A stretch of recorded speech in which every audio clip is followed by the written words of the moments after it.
Entonces, vamos a hacer referencia rápido a lo que serían nuestros temas.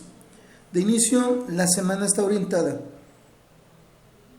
a lo que son las operaciones con funciones.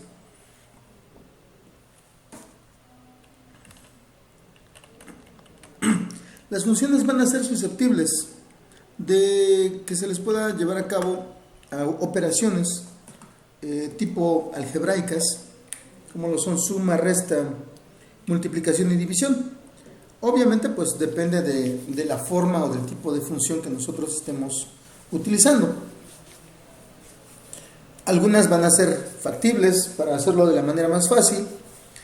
Lo más complicado que nosotros podremos encontrar son funciones polinomiales, como las que vimos la semana pasada, que en algún momento, como bien lo sabemos, también podemos sumar, restar, multiplicar y dividir. Ahora, para algunos de los métodos de estas operaciones, nosotros podemos hacer referencia precisamente a lo que son las operaciones algebraicas. Entonces, como van junto con pegado, por decirlo de alguna forma, nosotros no vamos a tener problema para poder realizar estas operaciones. Se consideran como combinaciones de funciones. Algunas de estas combinaciones hacen referencia también a lo que son las funciones implícitas que ya vimos también anteriormente. Entonces, vamos a ir tocando algunos de los temas de manera rápida, porque como lo menciono, ya llevamos a cabo algunas operaciones o hacemos referencia a algunas operaciones que ya hemos trabajado anteriormente.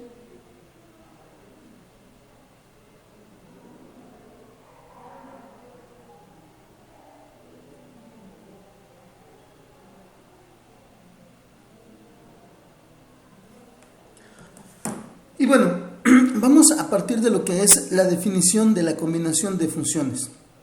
Nos dice aquí, se pueden combinar dos funciones f y g de varias maneras para crear nuevas funciones mediante operaciones aritméticas y por medio de la operación de composición de funciones. Justamente la composición de funciones es lo que mencionaba, que se trata de las funciones implícitas. Y lo anterior, bueno, lo que son las operaciones aritméticas, sin problema nosotros las podemos efectuar.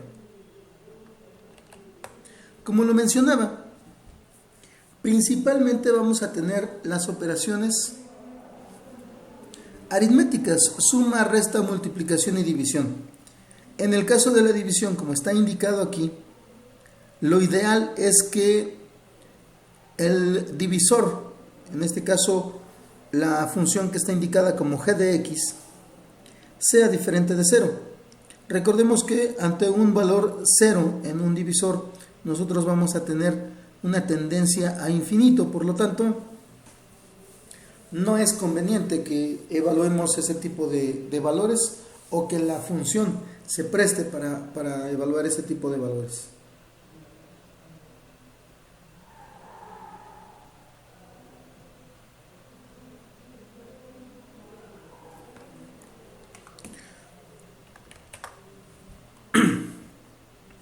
La combinación de funciones, en este caso la combinación aritmética, es lo que nosotros ya en algún momento analizamos. El resultado, lo que nosotros veíamos la semana pasada, por ejemplo, con respecto a definir el dominio de una función, pues nos va a resultar también en combinación o como producto de lo que es la operación de estas funciones. Nos dice aquí, por ejemplo, el dominio de f más g, f menos g y f por g es la intersección x1 con x2. ¿Esto a qué se refiere? Bueno, x1 es el dominio para f y x2 es el dominio para g. Son los dos grupos o los dos conjuntos que me van a dar una solución para cada una de estas funciones en particular. Ahora, nos dice aquí que hablaría solamente de la intersección. ¿A qué se refiere? Que serían los términos comunes, los que serían nuestro nuevo conjunto solución. Supongamos que para f yo tengo un rango de 0 a 5 y para g tengo un rango de 3 a 8, por ejemplo. Entonces nuestra intersección iría de 3 a 5. Ese sería el nuevo conjunto solución para lo que sería la combinación de estas funciones bajo estas operaciones. Si nos damos cuenta, es un trato muy diferente el que debemos darle a lo que sería la división. Nos dice, el dominio de f sobre g es el conjunto, y en este caso, la notación que tenemos aquí es para toda x que pertenece a x1 y a x2, siempre que g sea diferente de 0. ¿Qué es lo que indica? Bueno, es algo similar a lo anterior. Sigue siendo la intersección entre los dos valores, pero sin considerar aquel valor que convierta el resultado de la función g de x en 0, respetando esa condicionante. Entonces, es lo que nosotros vamos a tomar en cuenta. ¿Ok? Vuelve a ser la intersección como ya lo mencionó, pero en este caso la intersección debe estar relacionada con esta condición. No puede darse una división entre 0. Lo reitero nuevamente, como se lo mencionaba en clases anteriores, esa condición a ustedes se les va a estar constantemente tocando cuando lleven cálculo diferencial. Entonces debemos, pues en este caso, ser muy puntuales en ese sentido. Debemos recordar esa condición para que no nos vaya a dar, digamos que como resultado, pasar un mal rato por la evaluación de este tipo de funciones.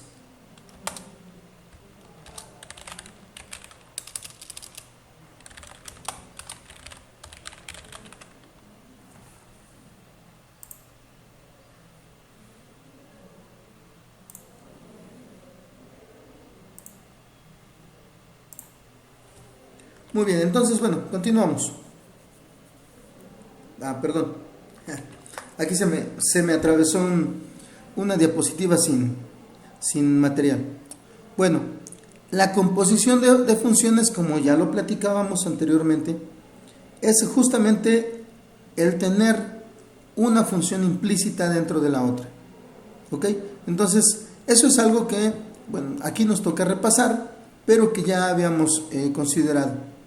Recordemos, voy a tener dos funciones y dependiendo la forma en la que está indicada la relación, una de las dos va a tomar el lugar de la variable independiente en la otra, como ya lo habíamos referenciado en su momento con los ejemplos que dimos.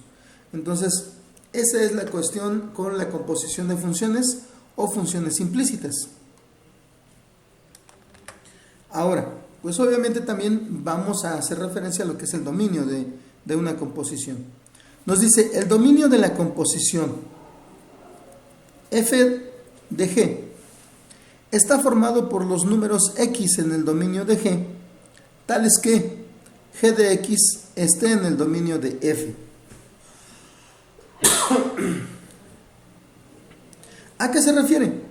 Bueno, es sencillo dentro de lo que cabe. Supongamos que para la función f yo tengo un dominio de 0 a 100. ¿Ok? Y para la evaluación de g de x, yo tengo resultados que van, no sé, de 80 a 120. O hacia el otro lado, de menos 10 a 20, por ejemplo. De menos 10 a 20, supongamos. Pero esos serían los resultados de evaluar el valor x en la función g. ¿Sí? Una vez que ya sustituyo valores en la función g, yo analizo cuáles son los resultados. Si tiene resultados que están dentro de ese grupo del dominio de f, entonces son parte de la solución para la función implícita o para la función compuesta que nos están indicando, cuando g toma el lugar de x en la función f de x. ¿Sí? Entonces, ya no nos vamos a referenciar directamente a lo que sería x, sino al resultado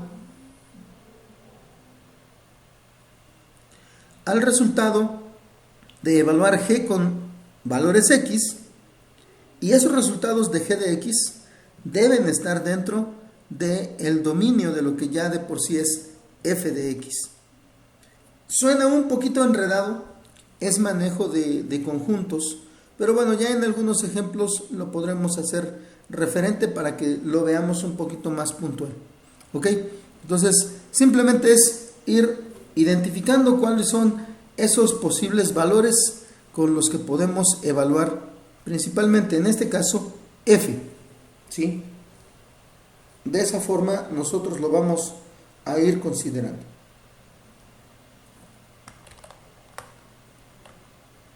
¿Alguna duda hasta aquí o algún comentario que quieran hacer?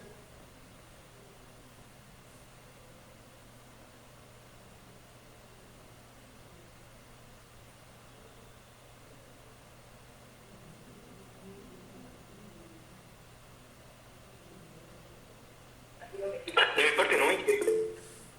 Ok, muchísimas gracias. Correcto también, Diego, gracias. Ok, bueno, vamos a continuar. En este caso, nosotros vamos a hacer referencia a lo que es la división de funciones. La división de funciones es muy similar a lo que nosotros hacemos con los números.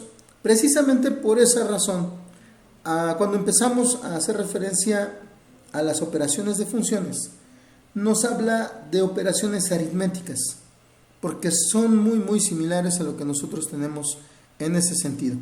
Ahora, cuando nosotros generamos una división de funciones, vamos a tener un resultado que nosotros conocemos como cociente,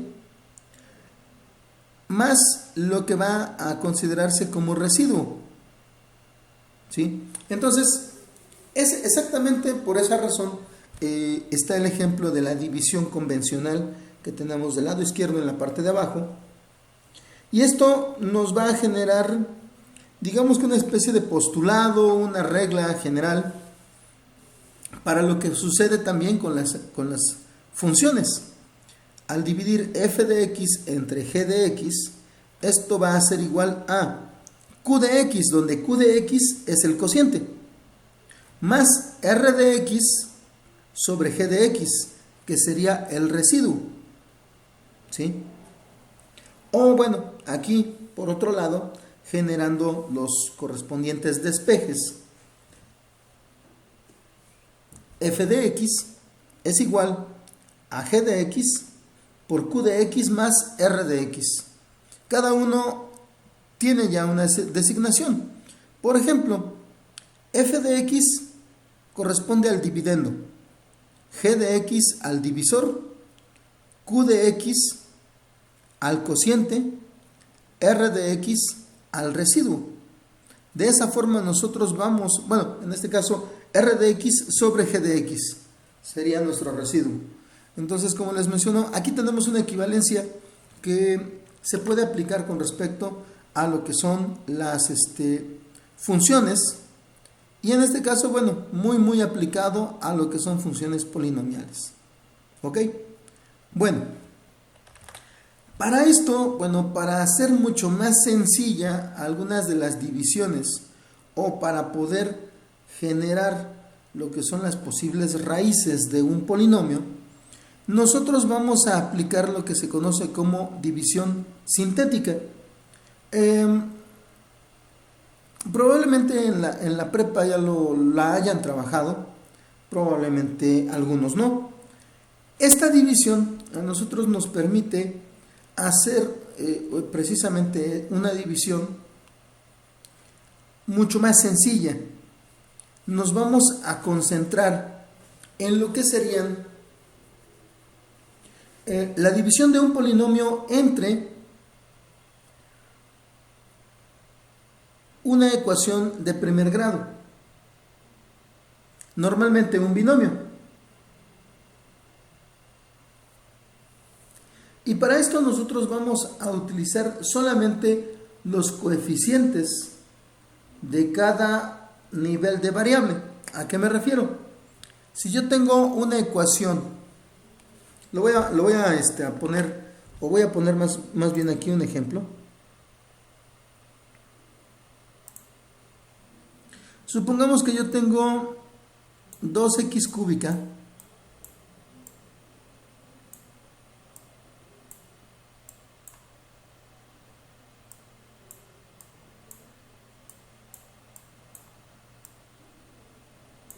menos x más 3. ¿Ok? Esa sería mi ecuación. Y si yo la quiero dividir, por ejemplo,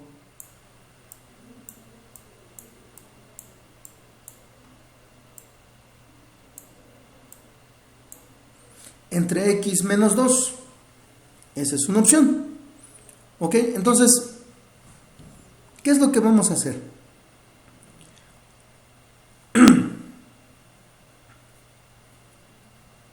En este caso,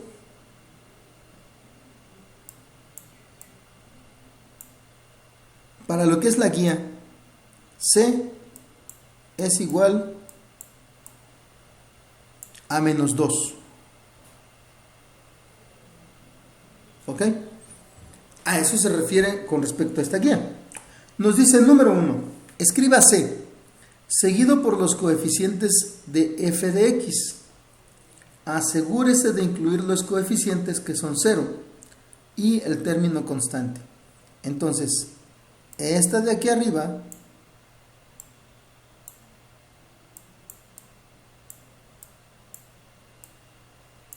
es f de x. ¿Ok? Ahora, nos dice aquí, escriba c, en este caso sería menos 2, seguido por los coeficientes de fx. Los coeficientes desde el más grande, en este caso es 2. Y además nos dice, asegúrese de incluir los coeficientes que son 0. ¿A qué se refiere? Bueno, si no aparece alguna de las variables con exponente, de manera que aparezcan todas las variables en orden y seguidas, nosotros vamos a ir colocando un 0 a donde no aparece la variable correspondiente. ¿A qué me refiero?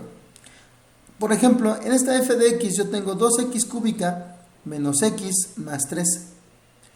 En esta función yo no tengo un coeficiente o no tengo un valor que haga referencia a x cuadrada. Por lo tanto, de todos modos la tengo que considerar. Voy a hacer lo siguiente. Voy a identificar. Este lugar es para la x cúbica. El siguiente lugar va a ser para la x cuadrada. El siguiente para la x a la 1. Y el último para x a la 0. Entonces, el coeficiente que tenemos para x cúbica es 2. El coeficiente que tenemos para x cuadrada, ya lo platicábamos, es 0. No tengo término para x cuadrada. El coeficiente para x a la 1, que normalmente no se escribe el exponente 1, sería en este caso menos 1. Y finalmente el coeficiente constante, en este caso sería 3.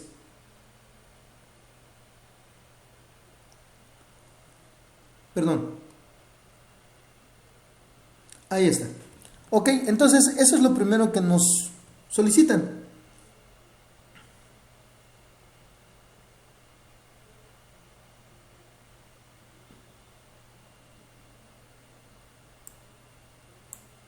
Normalmente esto se realiza de esta manera. Nos dice, baja el coeficiente principal de f de x a la tercera fila. ¿A qué se refiere? Yo voy a tener, lo voy a borrar porque me salió bastante chueco.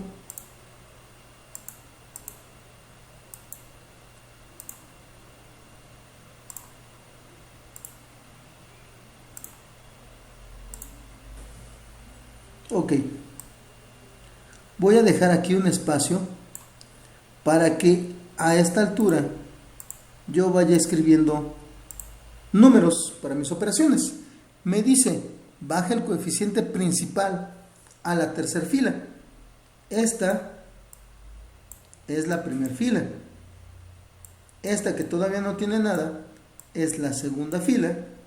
Y a donde están los resultados sería la tercera fila. Por lo tanto, bajamos en este caso el 2 hasta la tercera fila. Luego nos dice, multiplique este número por c y escriba el producto directamente debajo del segundo coeficiente. Nos dice, luego sume los dos números de esta columna y escriba la suma debajo de ellos en la tercera fila. Ok, entonces, en este caso yo voy a tener más por menos, me va a dar menos, 2 por 2, 4. Y luego sumo, 0 y menos 4, menos 4. ¿Ok? Nos dice,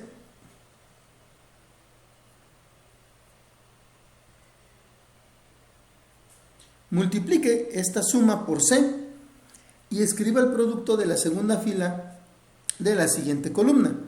Luego sume los dos números de esta columna y escriba la suma debajo de ellos en la tercera fila. Repita el paso anterior tantas veces como sea posible.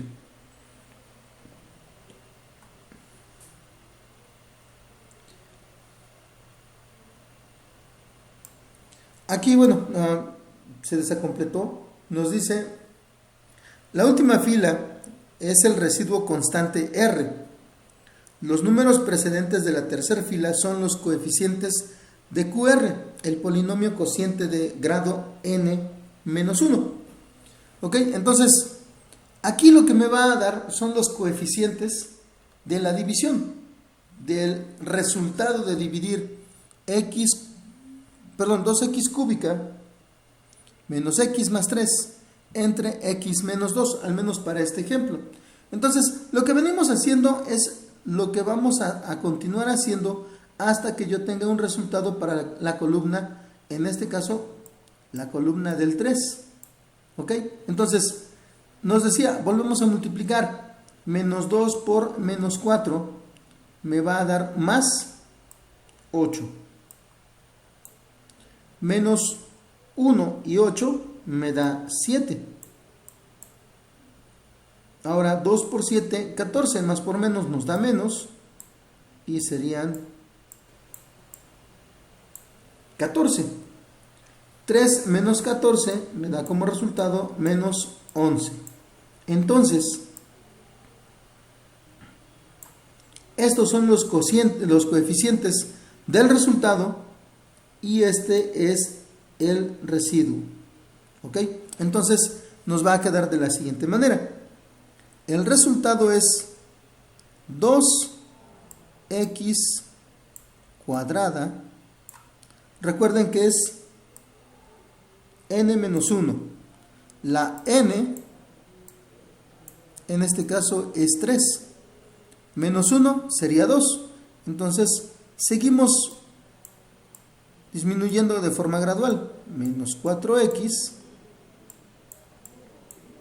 más 7.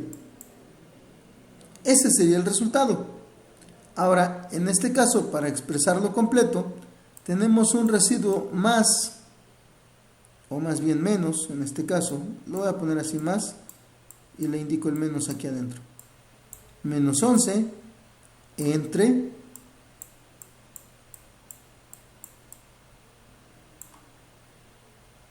x menos 2. ¿Ok? Entonces, este es nuestro cociente.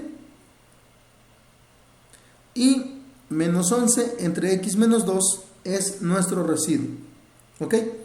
Si se dan cuenta, bueno, me quito de estar haciendo algunas operaciones que la verdad se ven un poquito más complicadas si lo hacemos con las variables, a que si solamente tomamos los coeficientes y generamos una reducción prácticamente en lo que sería nuestro polinomio. ¿Ok? Entonces, este es un procedimiento que la verdad nos va a resultar bastante práctico si lo llegamos a necesitar.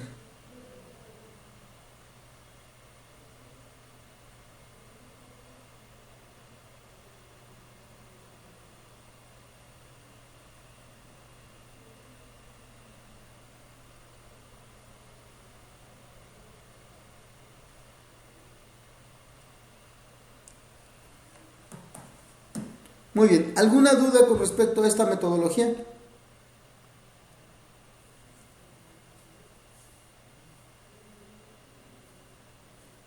No hay ninguna. Gracias, Jesús.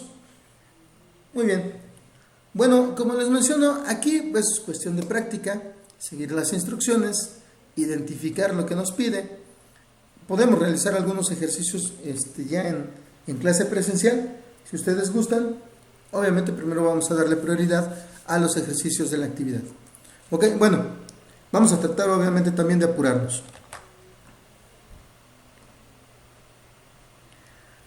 Los otros temas, bueno, obviamente la división sintética nos sirve para cerrar lo que serían las operaciones de funciones, que es el tema principal de esta semana.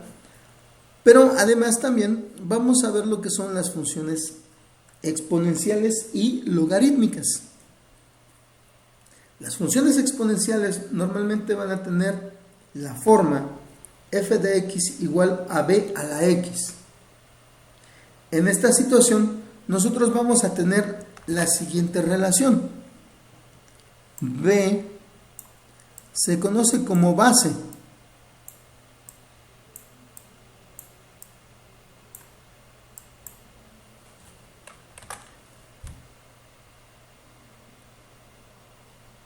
Y debe ser un número real. Y x, obviamente, es el exponente.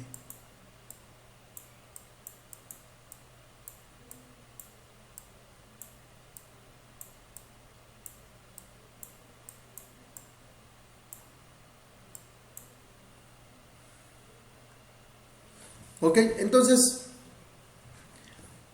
para estas funciones nos va a servir el manejo de lo que son las leyes de exponentes. Nosotros ya las hemos trabajado anteriormente, principalmente en el cuatrimestre anterior en álgebra lineal. Bueno, en este caso ustedes las trabajaron, o al menos las referenciaron, y son leyes que vamos a poder aplicar siempre y cuando tengamos una base común, principalmente.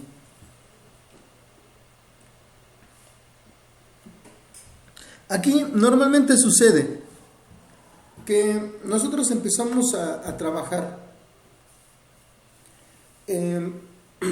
lo que son funciones exponenciales y el otro tema, las funciones logarítmicas, pues prácticamente desde que estamos en la secundaria.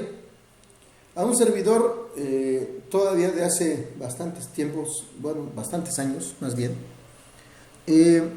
cuando todavía no se utilizaba la calculadora en las secundarias, el siglo pasado, y todavía andaban por ahí algunos dinosaurios, resultaba que a nosotros nos pedían conseguir lo que se conocen como tablas, las tablas matemáticas. En estas venía una lista de lo que son los resultados para las funciones trigonométricas de diferentes ángulos y el resultado para los logaritmos. Lo único que nos pedían era, ¿sabes qué? Tienes que saber ubicar el resultado del logaritmo. Y en su momento, pues obviamente nosotros lo hacíamos de forma mecánica. Nunca nos explicaron para qué nos iba a servir un logaritmo o qué representaba realmente. Bueno, sucede que un logaritmo, y ya lo vimos, bueno, la clase anterior, un logaritmo es la función inversa de lo que es una función exponencial. Y bueno, ¿qué representa una función exponencial? Las funciones exponenciales normalmente nos hacen referencia a lo que es un crecimiento de población.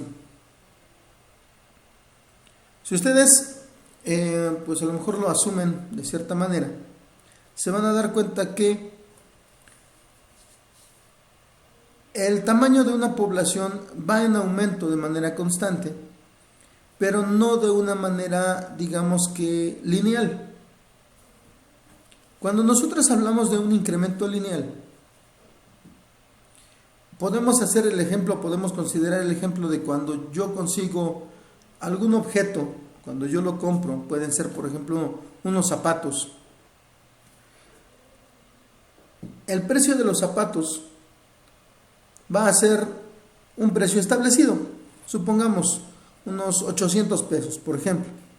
Ahora, si por alguna extraña razón, algo que sucede muchas veces con los hermanitos, por ejemplo, cuando están peques, le compran a uno y le tienen que comprar exactamente lo mismo al otro para que no se estén peleando. Imagínense a una familia con quintillizos. Bueno, si un par les costó 800 pesos, para dos les van a costar 1,600. Y para los 5 serían algo así de 4,000 pesos, por ejemplo. Ahí el incremento de nuestro gasto, de nuestro costo, es directamente proporcional. Por lo tanto, se habla de un incremento lineal. En el caso de las poblaciones, en el caso de la propagación de virus, dígase, por ejemplo, el SARS-CoV, es muy diferente. El crecimiento o aumento de las poblaciones o de la difusión de enfermedades se genera por medio de una tendencia exponencial. ¿A qué me refiero? Imaginemos que alguien va a tratar de calcular la cantidad de no sé, bacterias. Supongamos a los amigos de agronomía están cuidando un cultivo de abono tal vez y quieren ver cómo se reproducen las bacterias que tienen ahí. A lo mejor después de, no sé, una hora, se dan cuenta que una primer bacteria que tenían bajo observación se dividió. ¿Ok?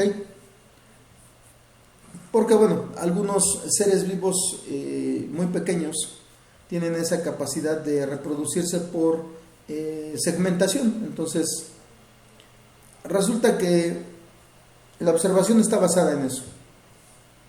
Después de una hora ya tenemos 2 bacterias en lugar de 1. A la siguiente hora vamos a tener 4 bacterias en lugar de 1. ¿Por qué? Porque pasada una hora, las bacterias o las 2 bacterias que nosotros teníamos después de la primera hora se van a dividir también.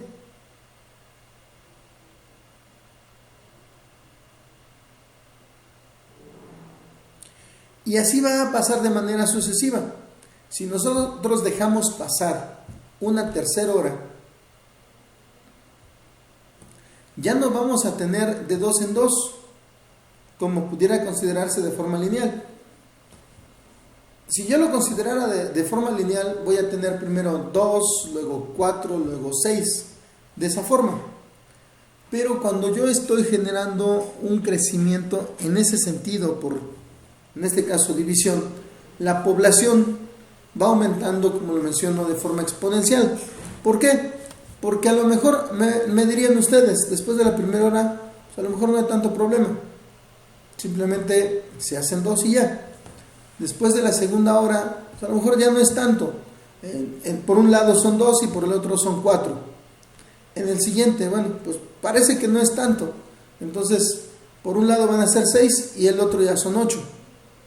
Pero en el siguiente ya nos empezamos a dar cuenta de la diferencia. En el siguiente, la próxima hora del que va a aumentar de forma normal o de forma lineal, a lo mejor ya tiene 8. Pero en el otro lado ya vamos a tener 16.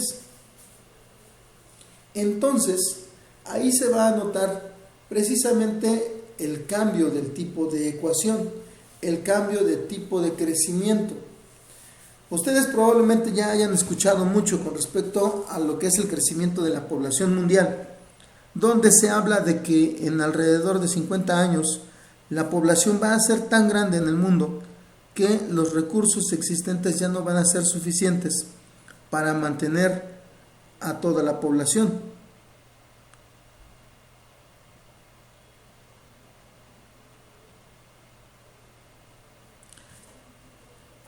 ¿Esto a qué se debe? Bueno, hace muchos años, para que la cantidad de la población mundial se duplicara, necesitaban pasar 300, 400 años para que eso pudiera suceder. Pero con muchos avances que se han ido dando, con algunas políticas incluso de algunos gobiernos, en países de diferentes partes del mundo, a veces se llega a fomentar también lo que es lo que son las familias grandes. Y por ejemplo, en ese caso, pues hoy en día, a diferencia de hace muchos años, pues ya tenemos vacunas, tenemos atención médica, tenemos mejor alimentación, hasta cierto punto, obviamente.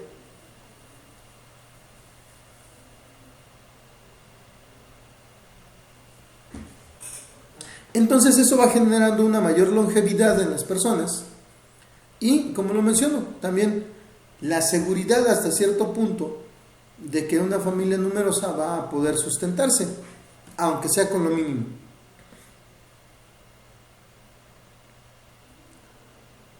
Anteriormente, lo que se conoce como selección natural, por decirlo de alguna forma, pues iba mermando el crecimiento de la población, pero hoy en día ya no. Hoy en día prácticamente la población aumenta de manera, como lo mencionábamos, exponencial.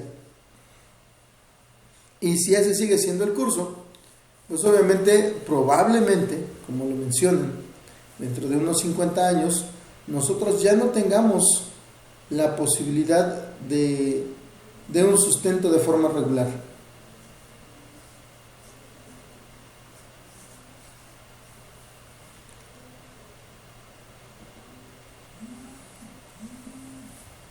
Ahora, aquí nosotros vamos a encontrarnos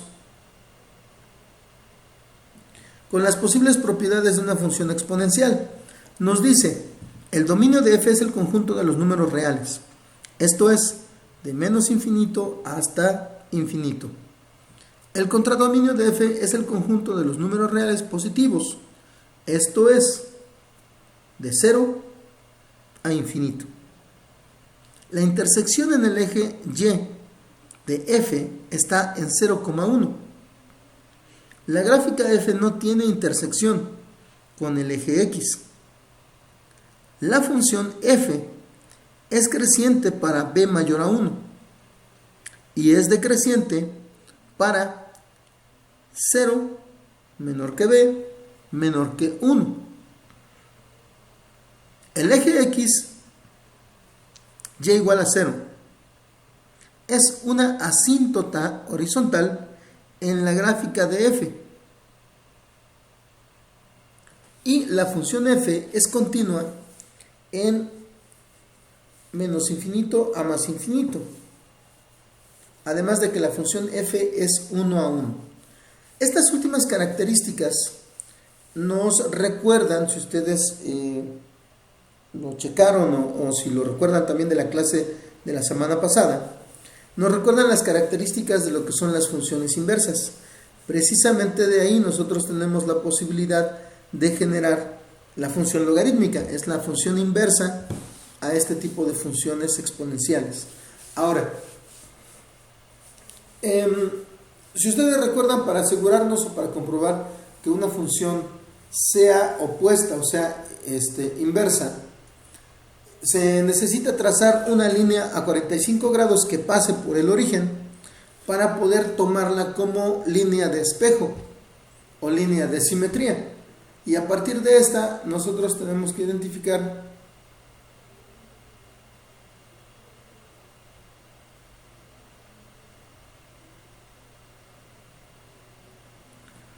ok, entonces, bueno, basados en estas características, nosotros también podemos analizar lo que es enseguida la función logarítmica. Algo muy importante es lo que aquí nos dice. La función exponencial no va a tocar el eje X. El eje X funciona como una asíntota, como en el caso de las hipérbolas. Y por otro lado, se va a ir extendiendo hacia arriba, cada vez de una forma más vertical.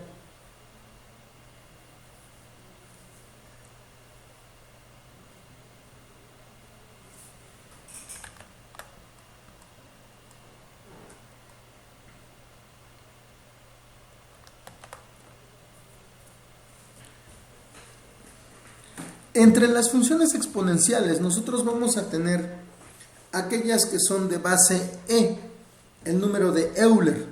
El número de Euler ustedes lo pueden encontrar en la calculadora y tiene este valor, 2.718281. Y es algo así como pi, no está totalmente definido.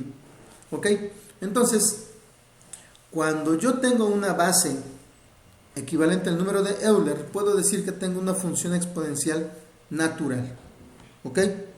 El opuesto de esta función exponencial natural va a ser el logaritmo natural. Lo vamos a ver enseguida.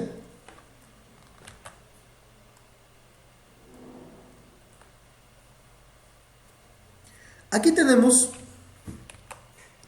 una relación entre lo que es el logaritmo y la función exponencial. ¿Sí? Como lo mencionaba, son funciones inversas.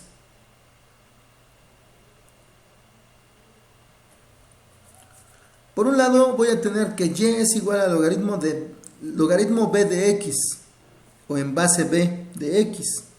Y por el otro lado voy a tener que x es igual a la base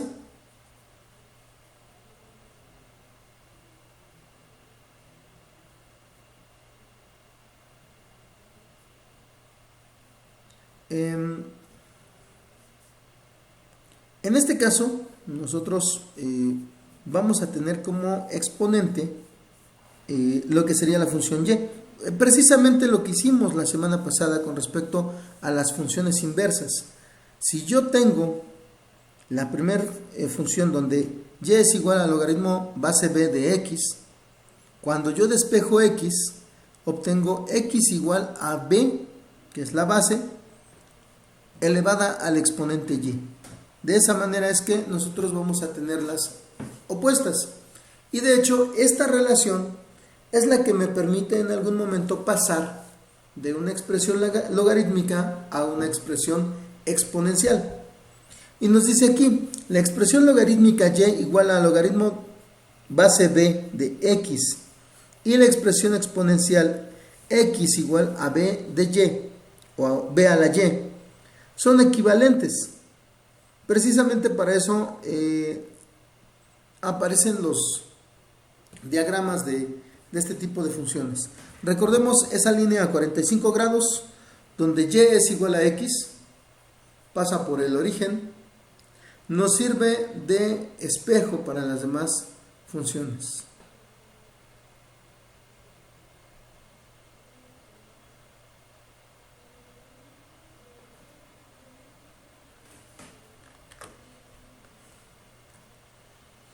Aquí también las funciones o las propiedades de las funciones logarítmicas.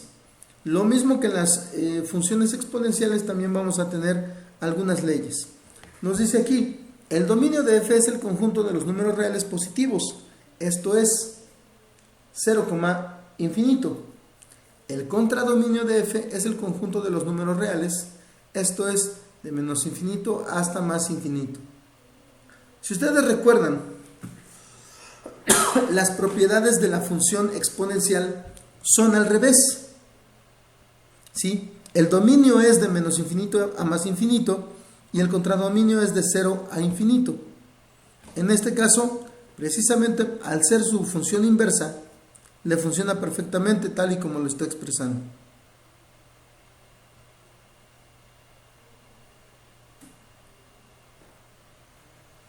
Bueno, luego, el número 3 en este caso nos dice la intersección de f con el eje x está en 1,0. La gráfica de f no tiene intersección con el eje y. Esto es al contrario, nosotros decíamos en la función exponencial, la intersección con y es en 0,1. Y en este caso, o en ese caso, el eje x funcionaba como asíntota.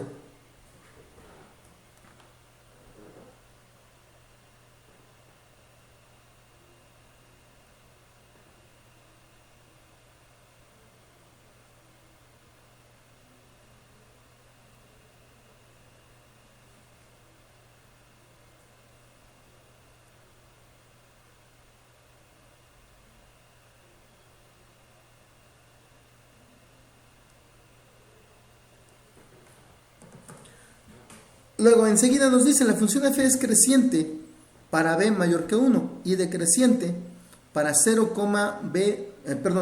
menor que b menor que 1. ¿Ok? Vuelve a suceder algo similar. Tenemos esto con los términos contrarios. En el caso de la función exponencial, la función f era decreciente para b mayor que 1 y creciente para 0 menor que b menor que 1. Entonces se van ajustando esas características. El eje y, esto es x igual a 0, es asíntota vertical de la gráfica de f. La función f es continua en 0, infinito y la función f es 1 a 1. Como lo mencionaba, esta es una de las características que se piden para poder generar una función inversa. Y es el caso de estos dos tipos de funciones. Lo mismo que la base natural e. Aquí nuestro logaritmo natural, que también aparece en la calculadora, se va a determinar como nosotros lo podemos ver aquí. El número de Euler toma el lugar de la base. Y por lo tanto nosotros vamos a obtener un logaritmo natural, en este caso de x. Se puede expresar de las dos maneras, como logaritmo base e de x o logaritmo natural de x. En la calculadora les va a aparecer logaritmo natural. Y la equivalencia para este caso en particular va a ser como la estamos viendo en la parte de abajo.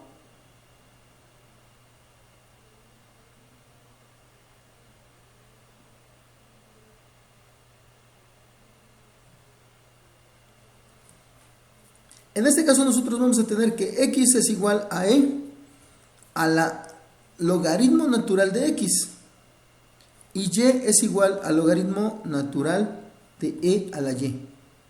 ¿Ok? De esa manera nosotros podemos generar esas equivalencias.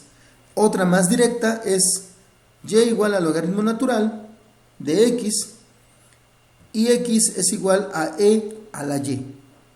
Esas son las equivalencias directas. Nosotros vamos a utilizar estas identificaciones para resolver algunos de los ejercicios que tenemos, tanto de funciones exponenciales como de funciones logarítmicas.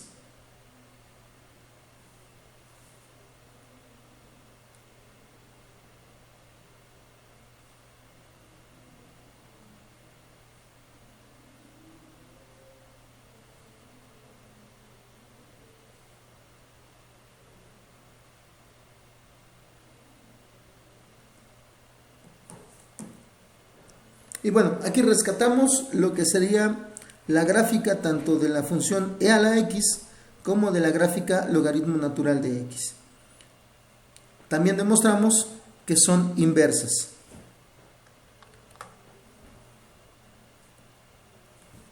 Y estas son las leyes de los logaritmos. Como lo mencionaba, tanto las equivalencias o las leyes de exponentes que podemos ocupar, de la misma manera nosotros podemos utilizar estas leyes de logaritmos. La última es la equivalencia, la correspondencia que hay entre el logaritmo, la última solamente es para términos elevados a una potencia. Pero bueno, tenemos que el logaritmo base b de mn es igual al logaritmo base b de m más logaritmo de base b por n, o de n, perdón. Y lo mismo sucede con la división. Logaritmo base b de m sobre n. En este caso, m y n pueden ser dos números o dos funciones. El logaritmo b de m menos el logaritmo b de n. ¿Sí? De esa forma nosotros vamos a sacar nuestras equivalencias. Ahora, normalmente el logaritmo convencional en nuestra calculadora es un logaritmo base 10, donde precisamente b es igual a 10.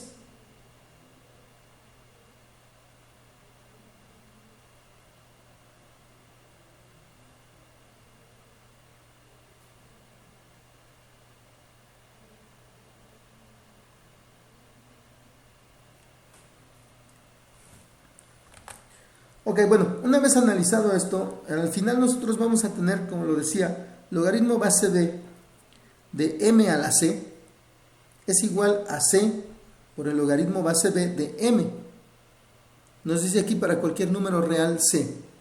Esta última es la que nos sirve muchas veces para poder generar la comprobación de las correspondencias de las funciones inversas. ¿Ok? Al menos entre exponente y logaritmo.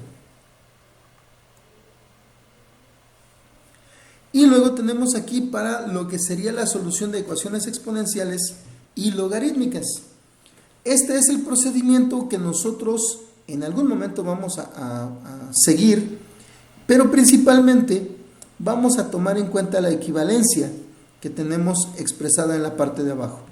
Primero nos dice: reescriba una expresión exponencial como expresión logarítmica, que es tomar x igual a by, b a la y, como y igual al logaritmo b de x. ¿Ok? Vamos a hacer identificaciones, lo vamos a ver un poquito más adelante. Nos dice, por otro lado, reescriba una expresión logarítmica como expresión exponencial, la situación contraria. Enseguida nos dice, use las propiedades 1 a 1 de bx y logaritmo bx, o logaritmo base b de x.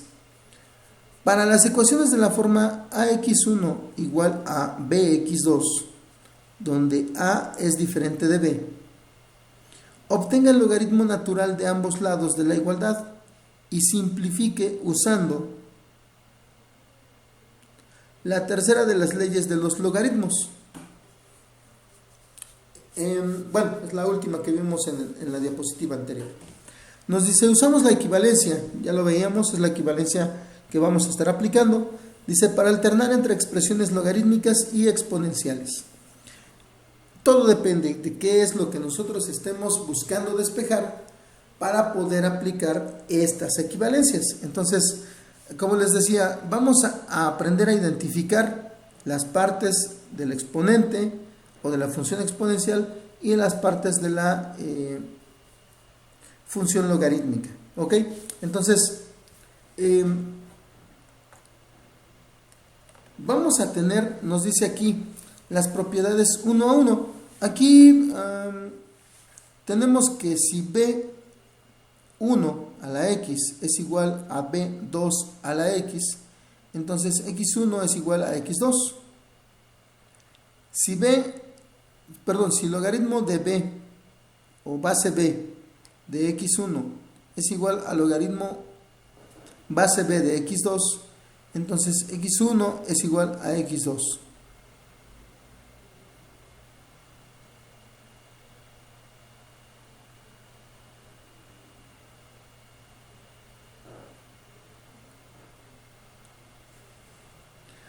Y aquí también otra de las, digamos que equivalencias que nos van a servir también para algunos de esos movimientos permitidos dentro de los malabares matemáticos que podemos realizar, es por medio del cambio de base. Nosotros tenemos que el logaritmo base A de m es igual al logaritmo logaritmo base B de m entre el logaritmo base B de A. De esa manera, obviamente, en esta ecuación, nosotros vamos a decidir qué base es. Normalmente, como lo mencionaba,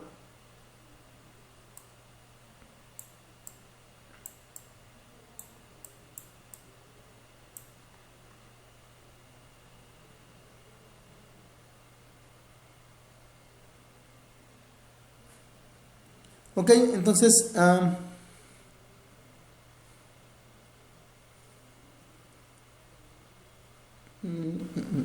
aquí ya me equivoqué, un momento.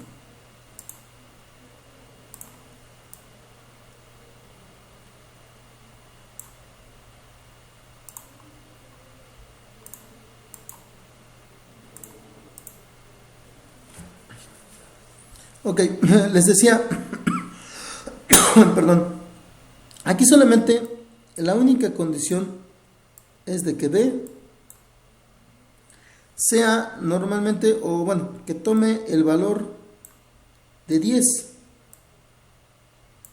para que tengamos un logaritmo convencional y a nosotros nos sea posible calcularlo. ¿Ok? Esa es la única condición. Ahora, por otro lado, bueno, es lo que comentaba. Aquí se toma en cuenta precisamente el valor 10 para que esto se simplifique. O la otra, en lugar de 10, nosotros también podemos generar que B tome el valor del número de Euler. ¿Para qué? Para hacer aplicación de logaritmo natural.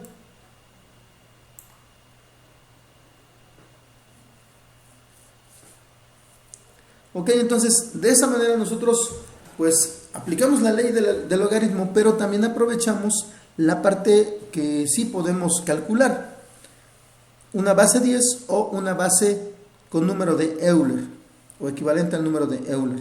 Ok, entonces eso es lo que nosotros podemos calcular con, valga la redundancia, la calculadora. Y esa sería toda la información referente a esta semana. Como ya lo vimos, en buena parte es retomar algunas operaciones que nosotros ya hemos trabajado y por otro lado comprobar y comprender un poquito de lo que es la relación que hay entre la función exponencial y la función logarítmica. De hecho, la mayor parte de los ejercicios que tenemos para esta semana enfatizan esa parte, las funciones exponenciales y logarítmicas.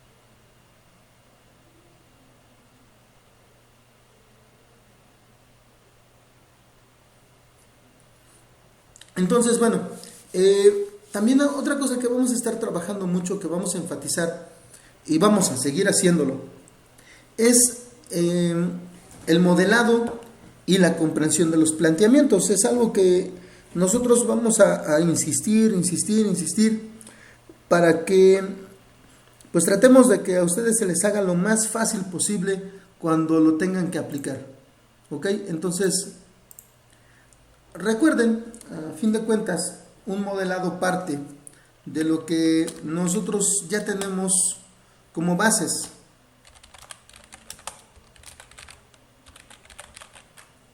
Pueden ser las bases más sencillas o a lo mejor un tanto elaboradas, ya que Algunas ecuaciones ustedes las van a ir aprendiendo, las van aprendiendo a lo largo de su carrera, pero a fin de cuentas estamos comentando, estamos haciendo referencia a ecuaciones ya establecidas, en su mayoría ecuaciones que ya conocemos desde la infancia. Lo único que tenemos que hacer es analizar, buscar la forma de comprender eso que me están expresando para que yo pueda plasmarlo y en el caso de ser necesario resolverlo, que es la situación en la que nos vamos a encontrar, al menos con los ejercicios de esta semana. Ok, bueno, me voy a pasar a lo que sería el PDF para que podamos plasmar nuestro primer ejercicio.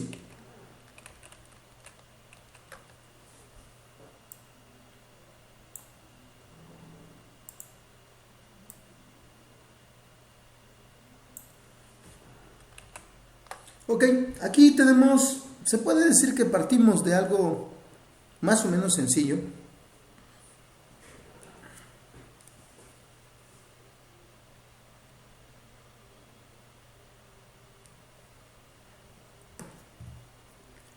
Nos presentan el siguiente planteamiento. Nos dice, muchas medicinas se encierran en cápsulas como se ve en la foto adjunta. Suponga que se forma una cápsula pegando dos hemisferios a los extremos de un cilindro circular recto, como se ve en la figura. Si el volumen total de la cápsula debe ser de 0.007 pulgadas cúbicas, calcule las dimensiones de ella para que en su construcción se use la cantidad mínima de material. Pista. El volumen de una esfera es 3/4 de pi por radio al cubo y su superficie o área, como también la expresan, es 4pi por radio cuadrado. Ok, entonces... Disculpe, ingeniero, en 3/4 son 4/3. Perdón, es cierto, correcto, muchísimas gracias, Osvaldo. Efectivamente, son 4/3. Una disculpa. Bueno, nos están dando ya algunas características de lo que es el armado de esta cápsula o de una cápsula en general. Nos dice que vamos a tener dos hemisferios. Cuando nosotros nos hacen referencia a hemisferios, nos hacen, normalmente sucede en geografía, nos lo hacen con respecto a lo que es hemisferio norte o hemisferio sur, cuando tenemos una línea de partida que es el ecuador. Simplemente lo que sucede aquí es, tengo una parte superior, una mitad superior y tengo una mitad inferior. Y esos son los dos hemisferios a los que me hace referencia.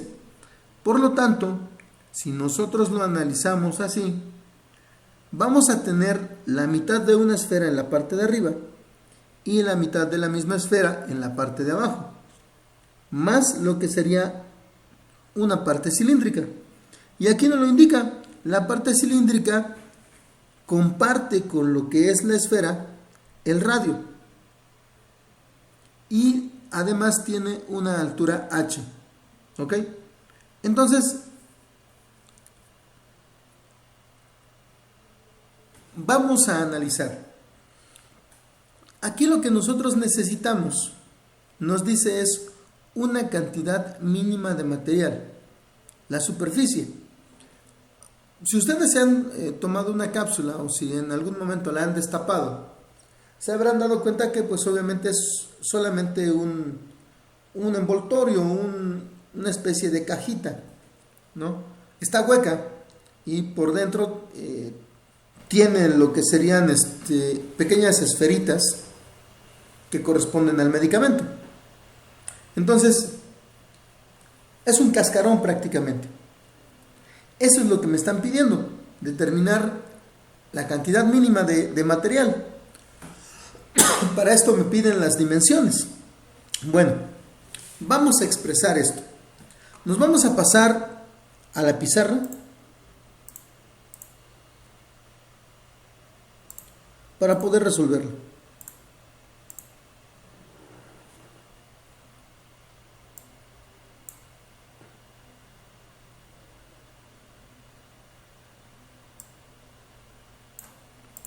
Ok, bueno, aquí en la pizarra nosotros vamos a tener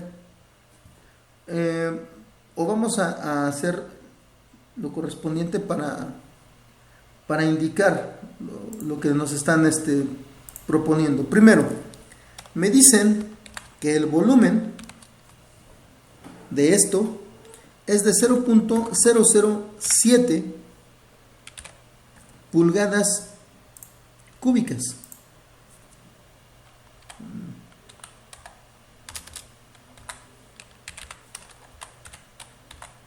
¿Ok?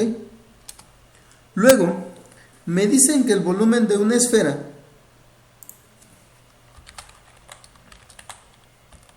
es igual a 4/3 de pi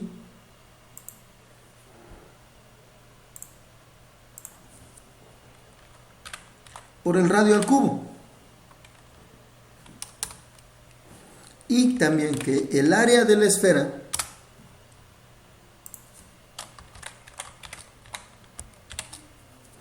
es igual a 4 veces pi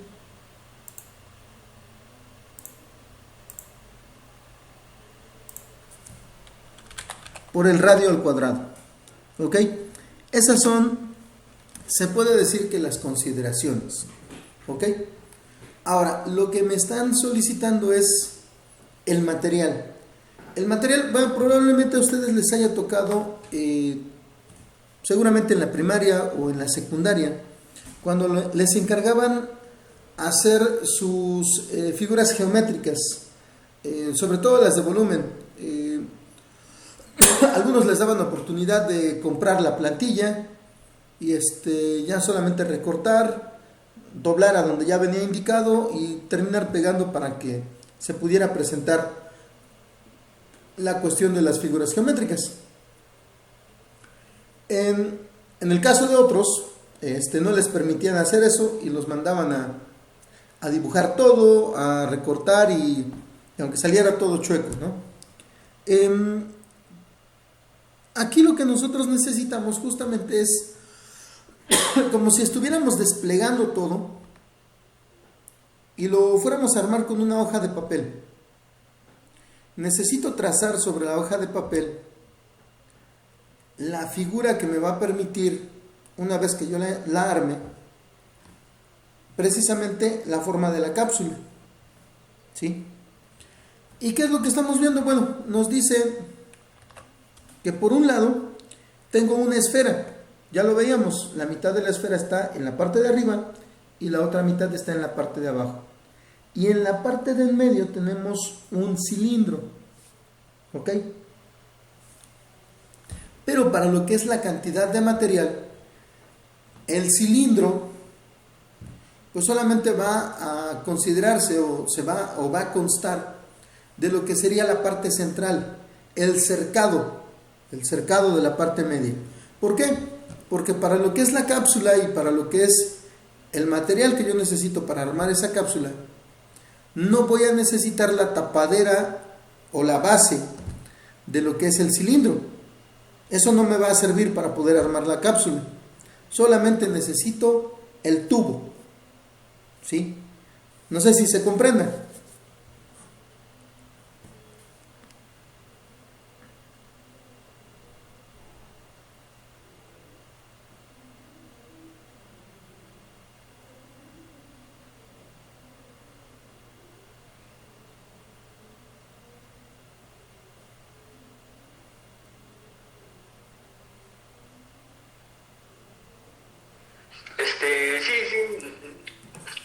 Sí se entendió. Ok, muy bien, gracias. Bueno, entonces vamos a partir de lo siguiente.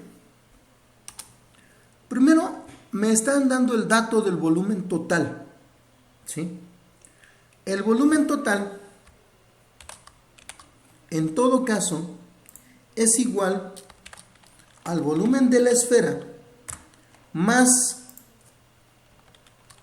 el volumen del cilindro. En este caso, yo ya tengo la fórmula para el volumen de la esfera, pero no tengo la fórmula para el volumen del cilindro. ¿Cuál puede ser?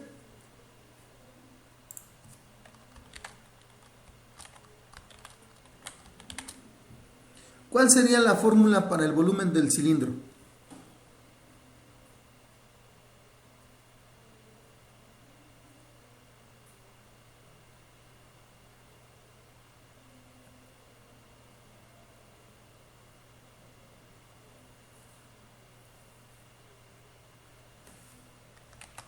¿Alguien se acuerda de la fórmula? Sería pi por radio al cuadrado por altura. Así es, muy bien.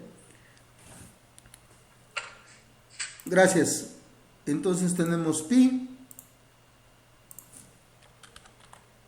por radio al cuadrado, hasta aquí es el área de la base. Por la altura ya nos daría el volumen del cilindro. Ok, entonces ya tenemos aquí la forma de representar el equivalente al volumen total, que es 0.007. Lo voy a poner ahora sin unidades. 0.007 es igual al volumen de la esfera, que serían 4/3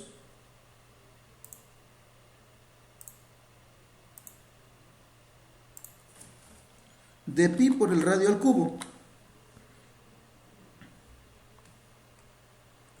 más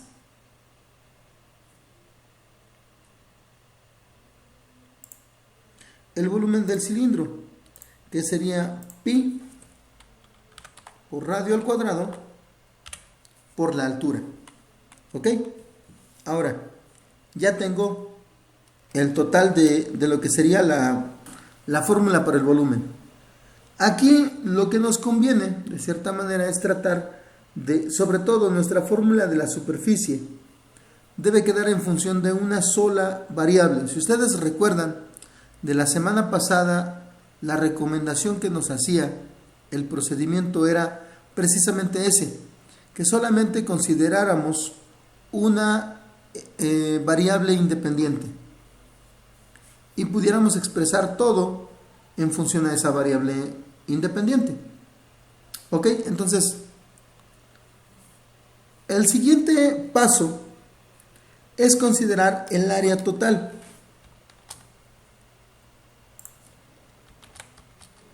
El área total va a ser igual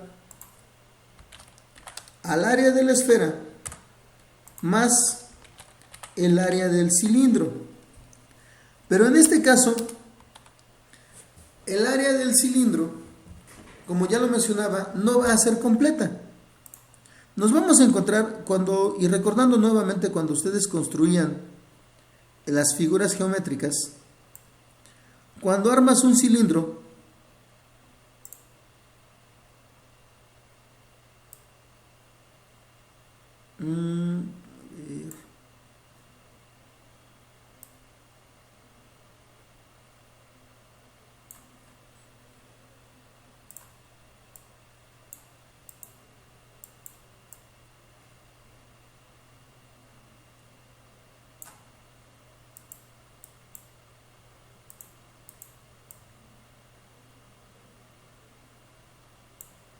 más o menos es algo así. Cuando tú estás armando un cilindro. Pero como ya lo mencionaba, sobre todo para la cuestión del área, nosotros no vamos a utilizar los círculos de las tapaderas. Esto no lo vamos a ocupar. ¿Ok? Pero lo que sí vamos a utilizar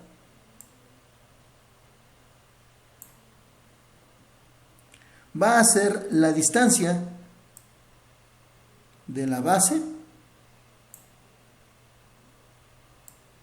y la distancia de la altura.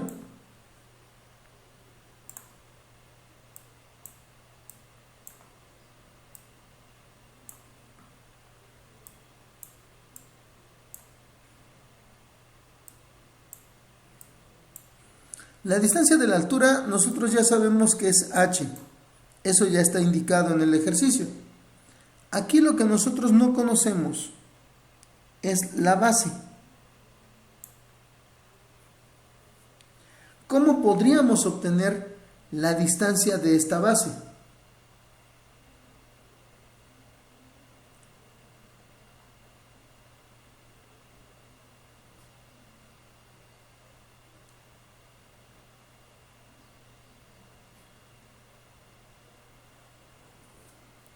¿Cómo podemos obtener este valor? Sí, adelante.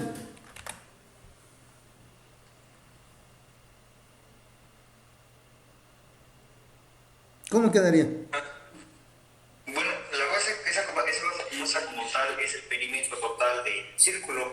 Así es. Así que solo tendríamos que tener el perímetro y multiplicarla por la altura. Bueno, me parece. Sí, de hecho, esa es la forma. La distancia justamente de la base corresponde a todo el contorno del círculo. Entonces está relacionado de forma directa, precisamente como lo mencionas, con el perímetro. El perímetro de una circunferencia es equivalente a diámetro por pi, o pi por diámetro, lo que es equivalente a 2 veces pi por el radio. Entonces,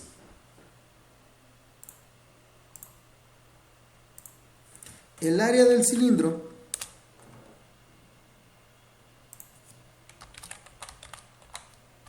es igual a 2 veces pi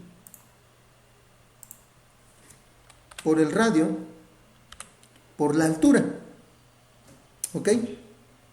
Entonces, esa es la parte del contorno del cilindro, del tubo que nosotros vamos a considerar.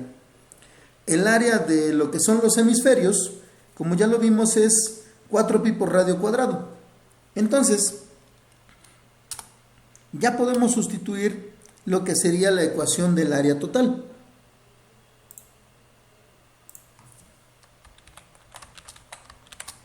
El área total es igual, entonces, a 4pi por radio cuadrado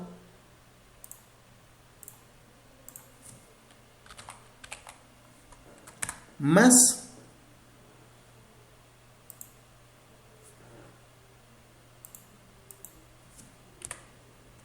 2pi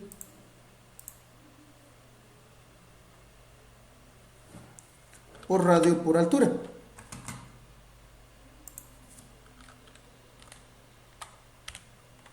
¿Ok? Esta es la ecuación que nos están pidiendo que tenga un valor mínimo. ¿Ok? Esta ecuación, el área total. Ahora, como se los mencionaba, nosotros debemos buscar la manera de que esta área total solamente esté expresada en términos de el radio. ¿Cómo lo podemos hacer? Si nos damos cuenta, en la ecuación del volumen y en la ecuación de la área, hay una pequeña diferencia. En el caso del volumen, es un volumen, un dato que nosotros ya conocemos y que no va a cambiar. En el caso del área, nosotros todavía no conocemos el área. Por lo tanto, en lo que es la ecuación correspondiente al volumen, es que nosotros vamos a tener la oportunidad de hacer un despeje. Vamos a despejar H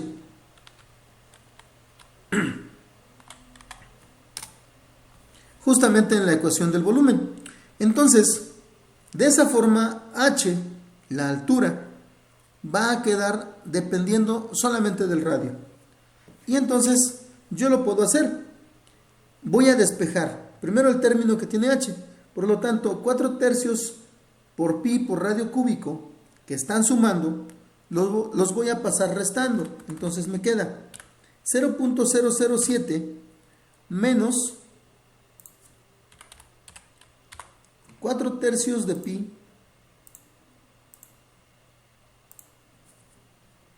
por el radio al cubo. Y esto es igual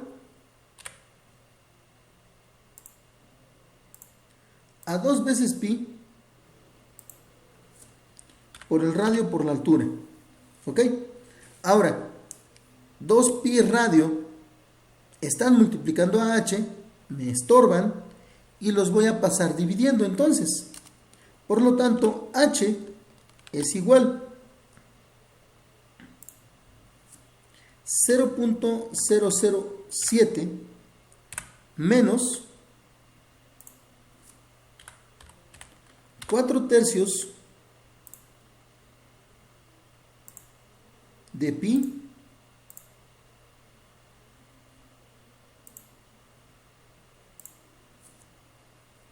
por el radio al cubo entre 2 veces pi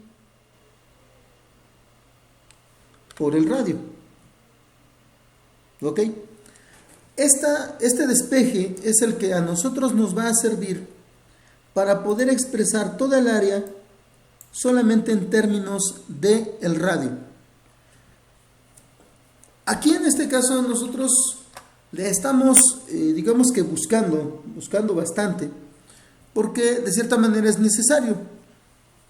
Pero si nos damos cuenta es una secuencia de pasos por las que nos va llevando el conocimiento que de cierta manera nosotros ya tenemos, ¿sí? El tener primero conocimiento de lo que es la fórmula del volumen. Volumen de, por un lado la esfera ya no lo habían dado, pero por otro lado ustedes proporcionaron el volumen correspondiente al cilindro. Luego, lo que sería nuestra área, sabemos que nos están tocando el tema del área, porque esa es la finalidad, tener un área mínima. ¿Ok? Entonces, este valor de h lo vamos a sustituir en la fórmula del área total.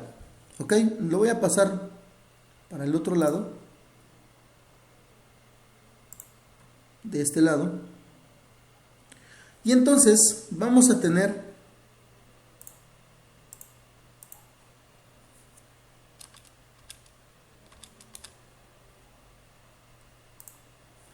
primero que el área total es igual, y ya teníamos que es 4pi por el radio cuadrado. Eso es para la parte de la esfera. Más 2 veces pi por el radio por h. Pero en este caso, nosotros vamos a sustituir h por su equivalente. Como ya vimos, es 0.007 menos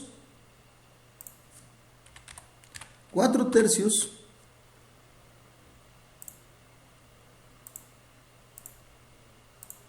de pi por el radio al cubo. Todo esto entre 2 veces pi por radio. ¿Ok? Entonces, esta es nuestra ecuación ya aplicada. Aquí va a pasar lo siguiente. Vamos a simplificar. Tenemos que 2pi radio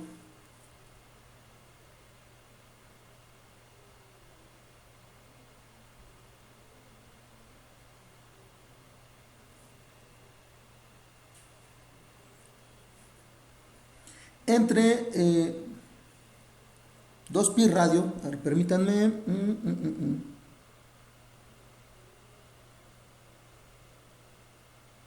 perdón, aquí,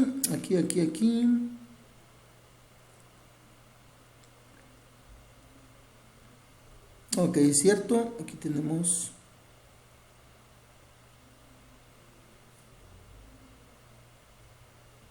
aquí me está faltando, sí, me está faltando en este término.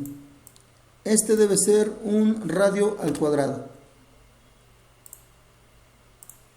Sí, se me estaba haciendo raro que aquí se simplificara un poquito más rápido.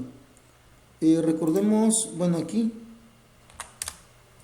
lo voy a sustituir, o más bien la voy a cambiar ya de manera correcta. Recordemos que viene de la fórmula del volumen. Entonces tengo en el segundo término del volumen pi por radio cuadrado por h. Entonces eso es lo que debía haber sustituido en la parte de abajo para el despeje de h. Ok, entonces aquí también me va a hacer falta colocar precisamente radio al cuadrado.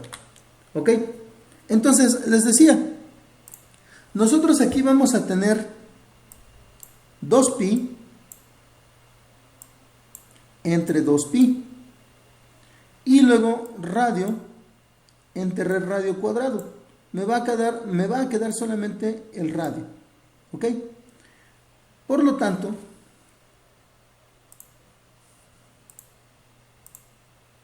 nosotros podemos simplificar de la siguiente forma.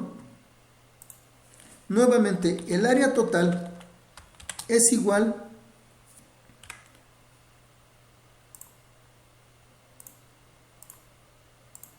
a 4pi por el radio al cubo más, y aquí bueno, ya queda simplificado, todavía lo vamos a expresar con paréntesis y vamos a tener 0.007 menos 4 tercios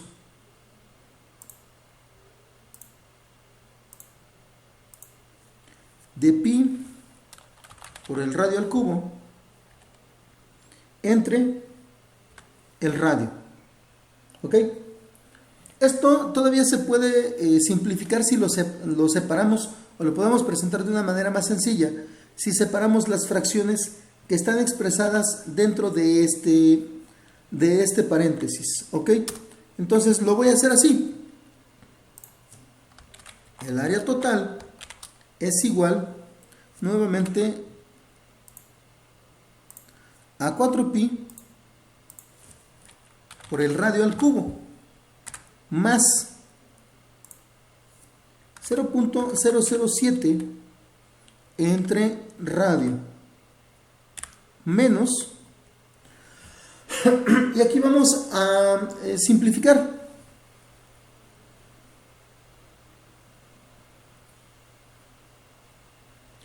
Cuatro tercios de pi por radio cúbico entre r. Nos van a quedar, déjenme ver, 4 tercios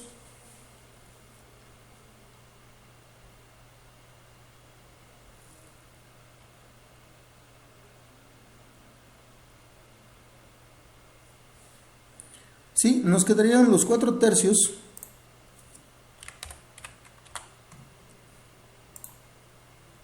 de pi por el radio al cuadrado. ¿Ok? Entonces, si nos damos cuenta, nosotros ya logramos simplificar esta ecuación.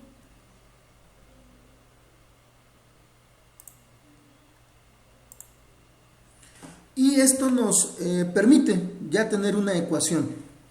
De esta ecuación nosotros vamos a generar la gráfica. Ahora, en la gráfica, el valor del área va a corresponder a Y y el valor del radio va a corresponder a X. ¿Ok? Para que nosotros podamos identificar cuáles son los resultados que nos va a arrojar nuestra gráfica. ¿Ok?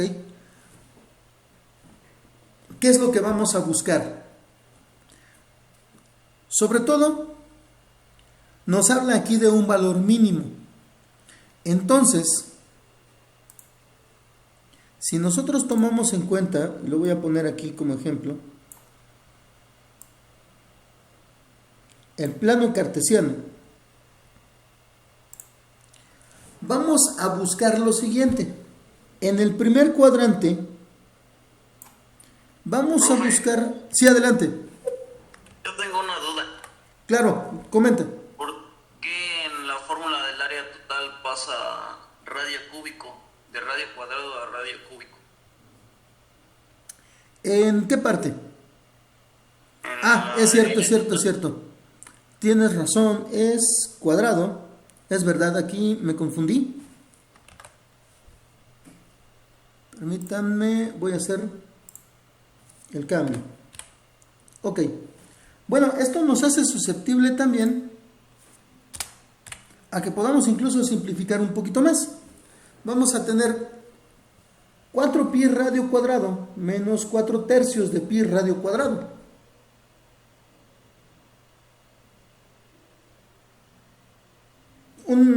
Una disculpa por el error y gracias por hacerlo notar para que podamos obtener nuestro resultado de manera correcta. Entonces tenemos 4 pi menos 4 tercios también de pi. Bueno, podemos brincarnos la parte del pi. Nos van a quedar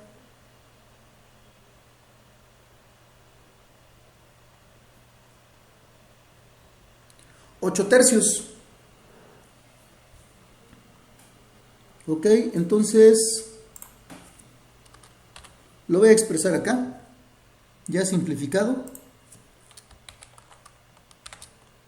El área total es igual, y entonces vamos a tener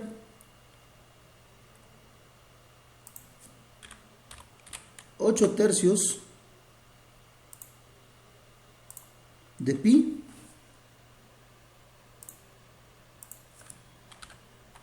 por el radio al cuadrado más 0.007 sobre el radio. ¿Sí es lo que corresponde?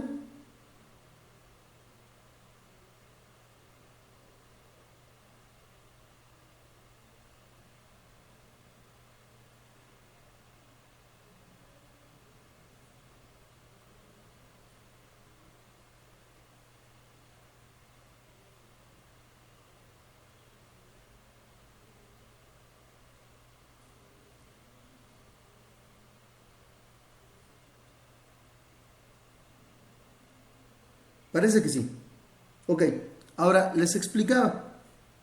En nuestra gráfica, nosotros vamos a meter estos datos al GeoGebra y nuestro correspondiente Y va a ser el área total y R va a fungir como X. Lo que nosotros vamos a buscar es un valor mínimo de Y, un columpio, como se los mencionaba. Aquí el detalle es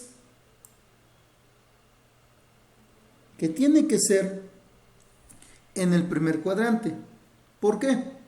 Porque tanto el valor del área como el valor del radio no pueden ser negativos y obviamente tampoco pueden ser cero.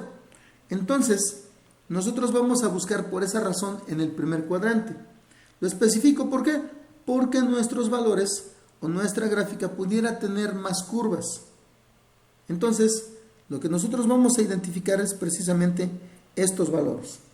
Ok, entonces me voy a pasar al GeoGebra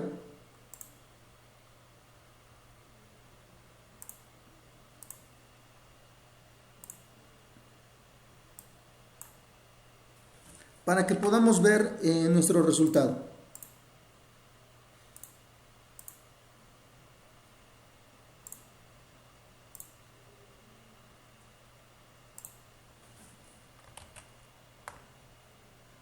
Muy bien, entonces, si lo recordamos, tenemos, lo voy a poner también, cada valor lo voy a poner entre paréntesis, pero primero vamos a tener que Y es igual a, como recordamos, Y representa el área total, entonces son 8 tercios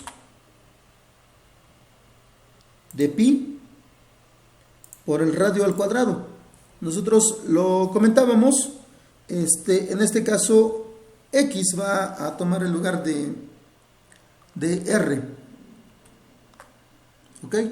Luego más 0.007, ok, aquí vamos a hacer,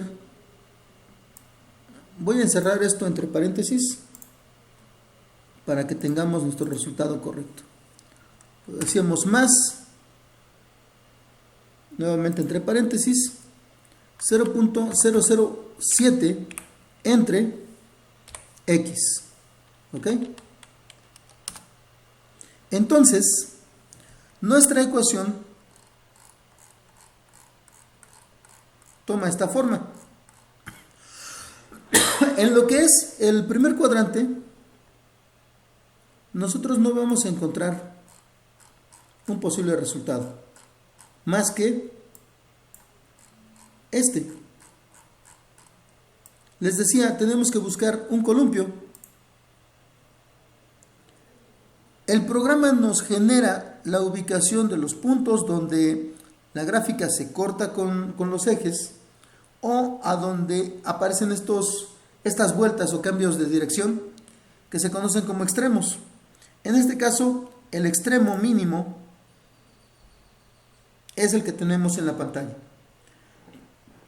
El valor en la primera coordenada, que es 0.0747, o le podríamos poner 0.075 si ustedes gustan.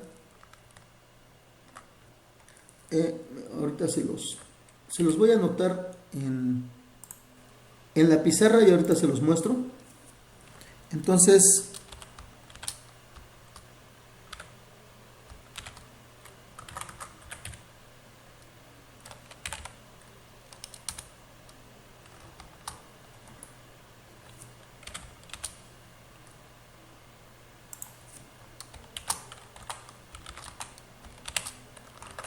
y el área total es de 0.14.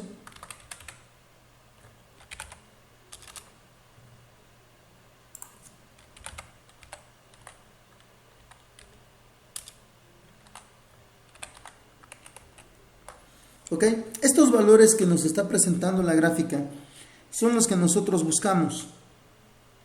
Como lo decía, esta es, digamos que la ventaja de dejar nuestra ecuación expresada con una sola variable. En este caso, x toma el lugar del radio y y toma el lugar del área. Y si nos regresamos a lo que es la pizarra,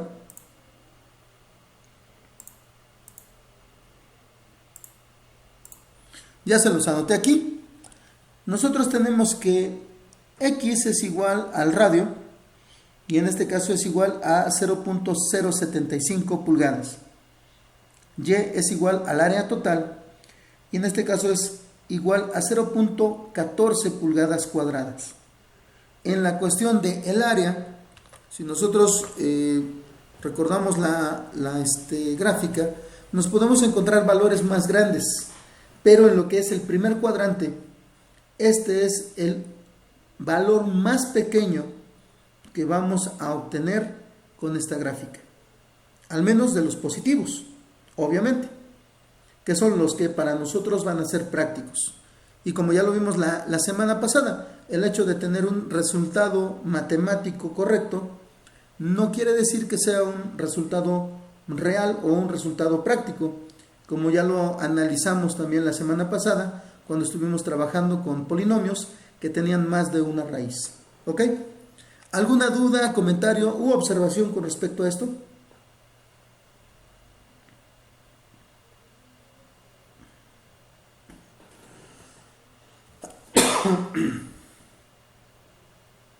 Perdón. De mi parte no, profe. Ok, correcto, muchas gracias. Muy bien, bueno, pues por favor les encargo, hay que copiarlo. Ahorita vamos a tener pendiente el subir las actividades. Parece que siempre sí se está extendiendo la cuestión del mantenimiento al campus. Entonces, bueno, En el caso de ustedes, de momento no tenemos tanto problema, todavía estamos dentro de tiempo para poder trabajar la cuestión de las calificaciones.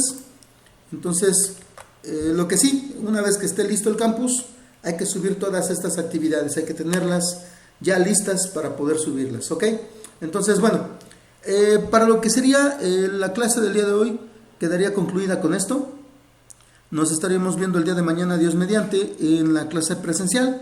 Vamos a hacer la solución de los ejercicios siguientes.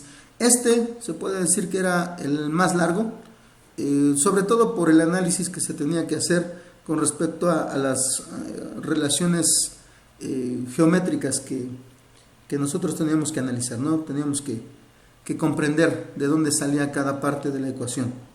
Entonces, como ya lo vimos, volvemos a hacer uso de la herramienta de graficación.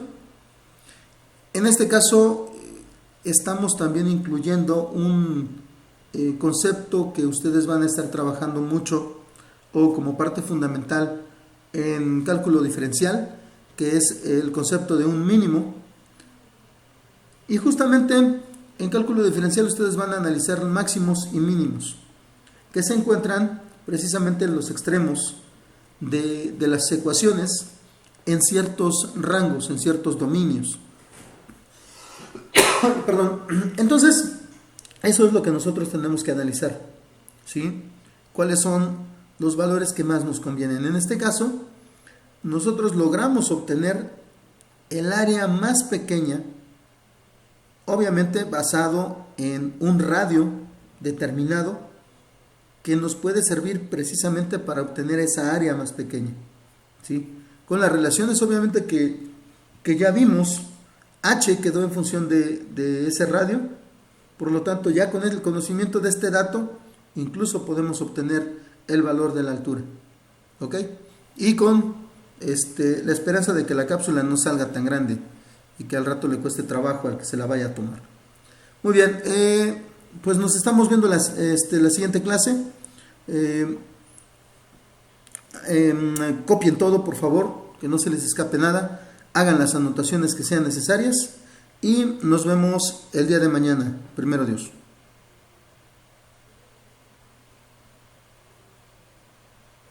Está bien, Inge, muy bien. Hasta luego, Dios. Hasta luego, que estén bien. Muy buena tarde. A ustedes. Hasta luego, Inge. Hasta luego.